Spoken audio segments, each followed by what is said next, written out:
नमस्कार दोस्तों, stock market studies में फिर से एक बार आपको बहुत-बहुत स्वागत है। तो आज यहाँ पे मैं बात करूँगा एक गवर्नमेंट कंपनी के बारे में, एक पीएससी कंपनी के बारे में। देखिए, टेलीकॉम इंडस्ट्रीज में जितने सारे कंपनीज हैं, तो उनमें से आप आपने ये जो नाम देख चुके हैं, जैसे आप देखेंगे तो भारती एयरटेल हो गया, वोडाफोन आइडिया हो गया, टीटी मतलब टीटीएमएल हो गया, तेजस नेटवर्क हो गया, साथ ही साथ मतलब रेलटेल भी हो गया। तो इस तरीके से बहुत सारे कंपनीज हैं। तो उन्हीं उसी सेक्टर से जुड़े हुए और एक पीएससी कंपनी है जिसका नाम है एमटीएनएल, महानगर टेलीकॉम निगम लिमिटेड। तो महानगर टेलीकॉम निगम लिमिटेड जिसके बारे में आज बात करूंगा, जो एक एक टाइम में एक अच्छा खासा नाम कमा के रखे थे, एक अच्छा खासा टेलीकॉम सर्विसेज देते रहते थे। तो गवर्नमेंट जब टेलीकॉम इंडस्ट्रीज के ऊपर फोकस रखना कम किया और गवर्नमेंट जब टेलीकॉम इंडस्ट्रीज को उतना ग्रोइंग मोड में नहीं लेके गया, तब जितने सारे प्राइवेट कंपनी है, जैसे वोडाफोन हो गया, जैसे भारती एयरटेल हो गया, रिलायंस जियो तो बाद में आया। तो फिर भी वो सारे कंपनीज क्या किया, इस एमटीएनएल बीएसएनएल को आज दबा के रख दिया। क्योंकि आप देखेंगे तो कस्टमर बेसिस से देखा जाए तो एमटीएनएल और बीएसएनएल बीएसएनएल के देखिए बहुत सारे कस्टमर, मतलब सबसे ज्यादा मार्केट कैप इसी के पास था, बीएसएनएल के पास, क्योंकि बीएसएनएल गवर्नमेंट कंपनी है। तो एमटीएनएल के भी कनेक्शन बहुत सारे देखने को मिला था। तो एमटीएनएल एक टेलीकॉम सर्विसेज प्रोवाइडर है, तो टोटली टेलीकॉम सर्विसेज प्रोवाइड करते हैं।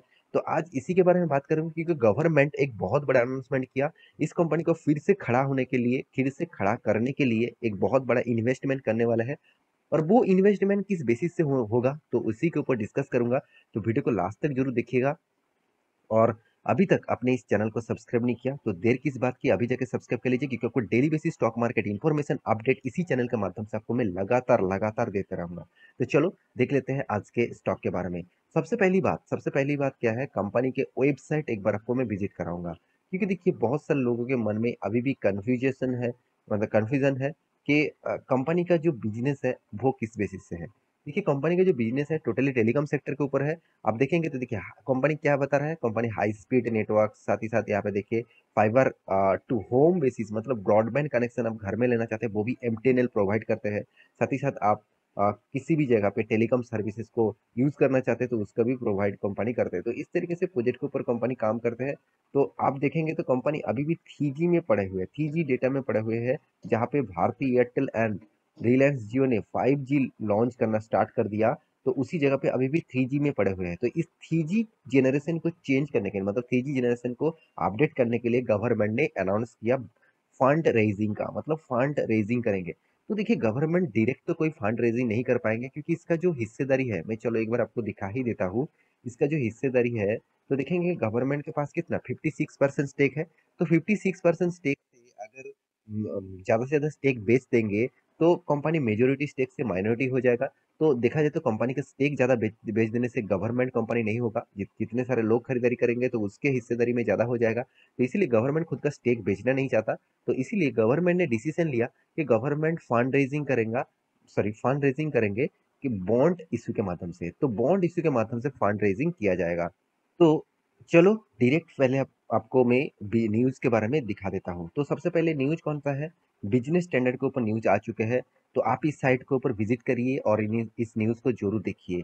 तो यहाँ पे आप देख सकते हैं M T N L gets nod to raise ₹17,571, मतलब 17,570 करोड़ के आसपास, मतलब 71 करोड़ के आसपास यहाँ पे टोटल बॉन्ड इशू करने वाला है कंपनी। तो वो भी किस लिए, बोरिंग ₹35K फ्रॉम बैंक्स।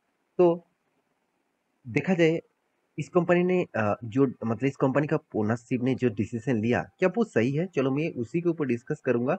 तो यहाँ पे देख सकते हैं state owner MTNL on Thursday के दिन said its share holders have approved a proposal to raise up to ₹17,500। देखिए कोई भी डिसीजन लेने से पहले, कोई भी बड़ा डिसीजन लेने से पहले, जितने सारे शेयर होल्डर्स है, मेजोरिटी जिसके पास मतलब ज्यादा से ज्यादा स्टेक है इस कंपनी का, तो उस सारे शेयर होल्डर के अप्रूवल लेना चाहिए। तो अप्रूवल मतलब यहाँ पे कंपनी अप्रूवल लेने के लिए बातचीत कर चुके हैं। 17,571 करोड़ का यहाँ पे टोटल बॉन्ड इशू किया जाएगा through government bond. Obviously government bond, debt debt bond issue किया जाएगा। तो प्रोवाइड किया जाएगा इस बॉन्ड के लिए। तो इसके लिए कंपनी क्या कर रहा है, देखिए, share holder of the loss making public sector telecom firm have also enhance power of the, यहाँ पे देखिए, board to borrow of 35,000 crore from banks and other financial institution. तो मतलब कर्जा लेगा 35,000 करोड़ का, साथ ही साथ कंपनी मार्केट से 17,500 करोड़ भी उठाएगा बॉन्ड के माध्यम से। तो according to the result, the reported of MTNL annually general meetings के माध्यम से अक्टूबर का जो 10 अक्टूबर था, यहाँ पे जनरल मीटिंग्स में इस तरीके से बातचीत हो चुके हैं। तो according to the report 99.85% share holders voted for favour of this resolution. मतलब जो गवर्नमेंट ने डिसीजन लिया बॉन्ड्स इशू करेंगे, तो उसका 99.85% ऑब्वियसली शेयर होल्डर ने अप्रूवल दे दिया। देखिए, शेयर होल्डर के अप्रूवल ज़्यादा से ज़्यादा मिल जाता है, क्योंकि देखिए शेयर होल्डर भी चाहते हैं, जो मान के चलिए आपने भी एमटीएनएल के ऊपर निवेश करके रखा, तो आप क्या कहेंगे कि कंपनी अच्छा खासा ग्रोथ करे तभी तो कंपनी का शेयर बढ़ेगा। तो इसीलिए कुछ भी डिसीजन अच्छा हो रहा है तो उसके लिए आप भी हाँ कर देंगे। तो यही यही बातचीत यहाँ पे देखने को मिला। 99.85% शेयर होल्डर एग्री हो गया तो गवर्नमेंट का बॉन्ड इशू का जो प्रपोजल है उस प्रपोजल में, तो इसीलिए गवर्नमेंट बॉन्ड यहाँ पे इशू होने वाला है। तो बहुत सारे लोगों को पता नहीं कि बॉन्ड क्या होते हैं, तो उसके ऊपर में डिटेल्स वीडियो आपको चाहिए तो मुझे कमेंट जरूर करिएगा। ज़्यादा से ज़्यादा कमेंट आएंगे तो मैं जरूर उसके ऊपर वीडियो बनाऊंगा। तो बॉन्ड्स के बहुत सारे अलग अलग कैटेगरीज होते हैं, तो उसके ऊपर मैं डिटेल्स वीडियो बनाऊंगा। तो यहाँ पे मैं छोटा सा एक एग्जाम्पल आपको दे रहा हूँ। बॉन्ड एक्चुअली होता है, मान के चलिए कोई भी एक कंपनी है जिसको पैसे का जरूरत है, वो पैसे मार्केट से भी, मतलब बैंक से भी उठा सकते हैं, नहीं तो वो बॉन्ड के माध्यम से मार्केट में उठा सकते हैं। देखिए, बैंक से अगर पैसा उठाया तो उसको इंटरेस्ट ज़्यादा देना पड़ेगा, अगर बॉन्ड के माध्यम से पैसा उठाया तो उसको इंटरेस्ट कम देना पड़ेगा। तो इसीलिए कंपनी हमेशा प्रेफर करते हैं बॉन्ड के माध्यम से पैसा उठाना, बैंक से कम मतलब अवॉइड करते हैं इस तरीके से फंड उठाने के लिए। तो क्या इस फंडिंग के चलते हुए कंपनी का फ्यूचर में, क्या कंपनी बहुत बड़ा एक मोमेंटम देखने को मिलेगा? तो मैं कंपनी के बारे में कुछ इन्फॉर्मेशन आपके साथ शेयर करूंगा, तभी आपको पता चलेगा कि कंपनी अभी किस बेसिस में चल रहा है और फ्यूचर में क्या होने वाला है। देखिए, कंपनी ओनली 1300 करोड़ के आसपास मार्केट कैप है और कंपनी 26,800 करोड़ से भी ज्यादा कर्जा लेके रखा है। इतना बड़ा कर्जा कंपनी लेके रखा, तो एनुअली इनकम जो है वो 2,600 करोड़ के आसपास कंपनी का एनुअली इनकम है। तो अर्निंग पर शेयर के बारे में बात करूँ तो 40 रुपीज, वो भी नेगेटिव में है। सॉरी, 2,600 करोड़ के जो एनुअली इनकम है वो नेगेटिव में है, और अर्निंग पर शेयर भी नेगेटिव में है। देखिए, सेल्स ग्रोथ नेगेटिव में है, प्रॉफिट ग्रोथ नेगेटिव में है, और देखिए सबसे बड़ी बात जो कंपनी के किसी भी हालत में होना नहीं चाहिए वो है बुक वैल्यू। बुक वैल्यू भी नेगेटिव में है, और वो भी बिग नेगेटिव में है। कंपनी के करंट प्राइस के हिसाब से कंपनी का बुक वैल्यू कई गुना ज्यादा नेगेटिव में है। तो मैं इस तरीके से कंपनी के ऊपर पहले से ही क्रॉस लगाना चाहूंगा। बहुत सारे लोग मेरे इस बात में डिसएग्री भी करेंगे, वो कमेंट जरूर करेंगे, सर आप गलत बता रहे हैं कि इस कंपनी फ्यूचर में रॉकेट बनेगा, इस कंपनी अच्छा खासा रिटर्न देंगे, 10-15 गुना रिटर्न भी देंगे। देखिए, आपके आपके बात भी सही है, आपके बात गलत भी नहीं है। ऐसे भी बहुत सारे कंपनीज है जो आज वो 10-5 रुपया चल रहा है, एक दिन वो 500-5,000 तक भी जाएगा। इसका कोई मतलब ऐसे में नहीं कहूंगा कि वो नहीं जा सकता। मेरे हिसाब से अभी जो फिलहाल के जो सिनेरियो है, इस सिनेरियो के बेसिस में निवेश करना थोड़ा सा गलती होगा। अगर इस कंपनी जो गवर्नमेंट के जब पास जो हिस्सेदारी है वो स्टेक अगर किसी भी कंपनी को बेच देते हैं, मान के चलिए फ्यूचर में अगर गवर्नमेंट चाहते हैं कि मैं चलो इस कंपनी को चला नहीं सकता, मैं इसको बेचना चाहूंगा, मान के चलिए जियो ने इसको खरीदारी की है, मान के चलिए भारतीय एयरटेल ने इसको खरीदारी की है, तो सोचिए तब रॉकेट की तरफ भागेगा इस कंपनी। क्यों? बड़े कंपनी के साथ जब जुड़ जाएंगे तो कंपनी रॉकेट की तरफ भागेगा।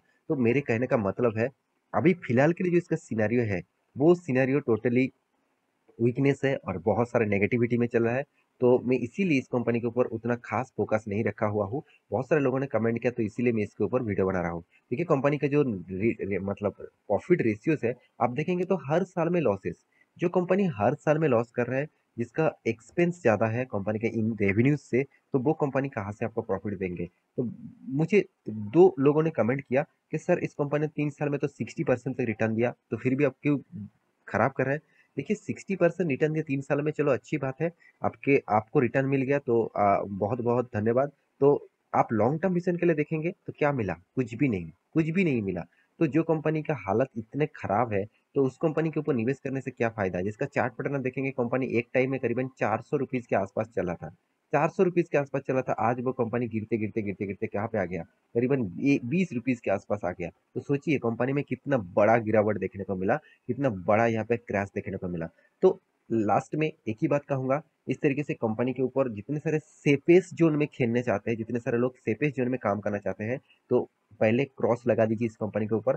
हाँ, जितने सारे रिक्सी प्लेयर है, चलो वो मानते हैं कि चलो मैं इस कंपनी में 500 हजार रुपया लगा कर ही छोड़ दूंगा, तो चलो वो बात आप कर सकते हैं, क्योंकि 500 हजार रुपया रिक्स लेना कोई ऐसे वैसे नहीं है। आप तो 500 हजार रुपया तो आप, बहुत सारे लोग तो डेली बेसिस एक्सपेंस कर देते हैं, एक्स्ट्रा खर्चा कर देते हैं खाने पीने पे कुछ भी करके, तो वो पैसा आप इस तरीके से लगा सकते हैं। तो आशा करता हूँ सारी जानकारी आपको मिल चुका है। मेरे वीडियो कैसे लगा जरूर कमेंट करना, इसी तरीके से वीडियो पाने के लिए चैनल को सब्सक्राइब भी करना। मिलते हैं नेक्स्ट नया स्टॉक लेके, तब तक के लिए अच्छे से रहिए, अपने ख्याल रखिए, बाय बाय।